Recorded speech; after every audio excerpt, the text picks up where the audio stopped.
इन्फोसिस फाउंडेशनच्या संस्थापिका, राज्यसभेच्या खासदार डॉक्टर सुधा मूर्ती यांनी खासदार श्रीमंत छत्रपती उदयनराजे भोसले यांच्या नवी दिल्ली निवासस्थानी सदिच्छा भेट दिली। याप्रसंगी खासदार छत्रपती उदयनराजे यांनी छत्रपती शिवाजी महाराज यांचा पुतळा भेट देऊन त्यांचे स्वागत केले। संसदेतील पहिल्याच भाषणात डॉक्टर सुधा मूर्ती यांनी महिलांचे आरोग्य व जागतिक वारसास्थळे, विशेषतः छत्रपती शिवाजी महाराजांच्या गडदुर्गा व देशांतर्गत पर्यटन या मुद्द्यांचा उल्लेख आपल्या भाषणात केला होता।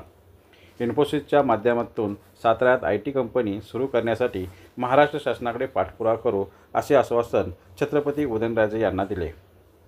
लढावणारी न्यूज नेटवर्क मीडिया, सातारा।